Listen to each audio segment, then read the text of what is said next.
प्यारे नन्हे दोस्तों, कैसे हो आप सब। अगर आपको मेरी कहानियाँ पसंद आती हैं तो प्लीज़ मेरे चैनल को लाइक, शेयर और सब्सक्राइब करो। आज जो कहानी मैं आपके लिए लेकर आई हूँ उसका शीर्षक है नृत्य करने वाली राजकुमारियाँ।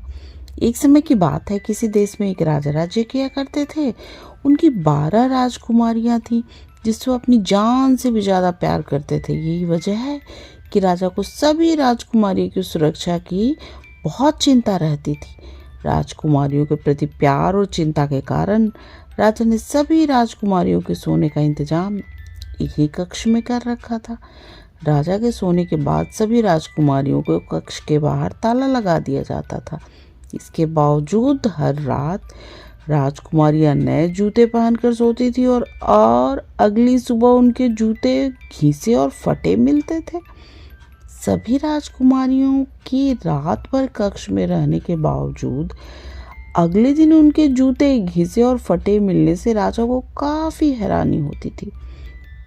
राजा ने इस बात की जानकारी के लिए कई बार प्रयास किए, लेकिन फिर भी इस रहस्य से पर्दा नहीं उठ सका कि हर सुबह राजकुमारियों के नए जूते फटे और घिसे क्यों मिलते हैं। इस बात की सच्चाई का पता लगाने के लिए एक दिन राजा ने घोषणा करवा दी कि जो भी राजकुमारियों की इस रहस्य के बारे में जानकारी देगा उसका विवाह राजा उस व्यक्ति के पसंद की अपनी किसी भी एक बेटी के साथ करवा देंगे। विवाह के साथ ही उस व्यक्ति को भविष्य में राज्य का राजा भी बनाया जाएगा। इस प्रकार की घोषणा सुनकर कई राजकुमारों ने प्रयास किया, लेकिन सभी असफल रहे। एक दिन उस राज्य से एक बहुत छोटे देश का राजकुमार गुजर रहा था, जो किसी राजा के हाथों अपना राज्य गंवा चुका था।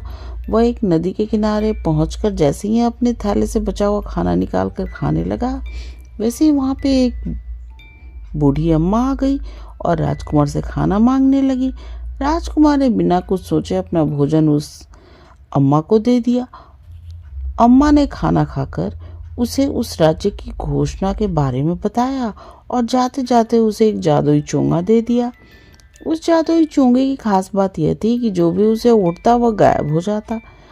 राजा की घोषणा सुनने के बाद राजकुमार वो जादुई चोंगा लेकर राजदरबार में पहुंच गए।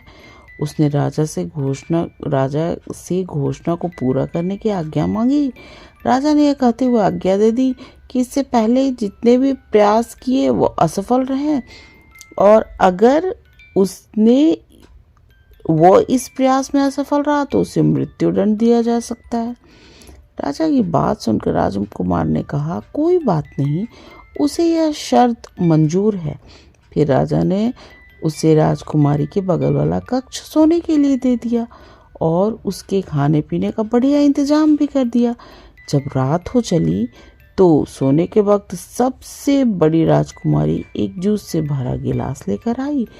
राजकुमार ने जूस ले लिया और राजकुमारी वहां से चली गई। राजकुमार ने जूस नहीं पिया और खिड़की से फेंक दिया। कुछ देर के बाद सोने का नाटक करने लगा। वो राजकुमारियों को लगा कि राजकुमार सो चुका है, तो सभी राजकुमारी कहीं जाने की तैयारी करने लगी। इस बात का आभास होते ही राजकुमार ने चोंगा ओढ़ लिया और सभी राजकुमारियों पर गायब होकर नजर रखने लगा। राजकुमारियों के कमरे में जाकर राजकुमार ने देखा कि सभी राजकुमारियां सज धज कर कमरे के बीच गोला बनाकर खड़ी हो गईं और कुछ गुनगुनाने लगी। तभी कमरे के बीचों बीच अचानक एक गड्ढा नजर आने लगा, जिसमें से सभी राजकुमारियां एक जादुई स्थान पर चली गईं। राजकुमारियों के पीछे पीछे राजकुमार भी चला गया। वहां पर 12 राजकुमार उनका इंतजार कर रहे थे। सभी राजकुमारियां उस राजकुमारों के साथ जंगल की ओर जाने लगती हैं। रास्ते में चांदी के पेड़, सोने के पेड़ और अन्य जवाहरात के पेड़ मिलते गए। राजकुमार हर पेड़ से एक एक पत्ती तोड़कर अपने पास रखने लगा। जंगल के कुछ दूर जाने के बाद एक महल दिखाई दिया।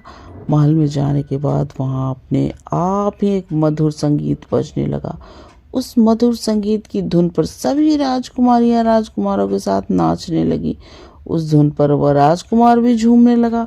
वे सभी वहां पर सुबह होने से पहले तक नाचते रहे और सुबह होने के पहले ही वहां से चले गए। सभी राजकुमार राजकुमारियों को छोड़ने के लिए जंगल के बाहर तक आए और राजकुमारियां वहां से अपने कमरे में आ गई। राजकुमारियों के साथ ही चोगा पहने हुए राजकुमार भी वहां आ गया और चुपके से अपने कमरे में चला गया। सुबह होते ही राजकुमार को राजा ने दरबार में बुलाया और रहस्य के बारे में पूछा। राजकुमार ने राजा को जंगल में तोड़ी गई और सोने और चांदी की पत्तियां दिखाते हुए रात की पूरी घटना के बारे में बताया। जब राजा ने राजकुमारियों से इस बारे में पूछा तो सभी राजकुमारियों ने हामी भरते हुए सिर हिलाया। इस बात को सुनकर राजा ने राजकुमारी की शादी उनकी पसंद की सबसे छोटी राजकुमारी के साथ करवा दी और उसे राज्य का राजा बना दिया। नया राजा अपनी रानी के साथ सुखपूर्वक रहने लगा। कुछ दिनों के बाद वह राजकुमारियों के साथ उस रहस्यमयी महल की ओर गया और अन्य राजकुमारियों की शादी उन राजकुमारों के साथ करवा दी जिसके साथ वे सभी रात में नाचने जाती थी।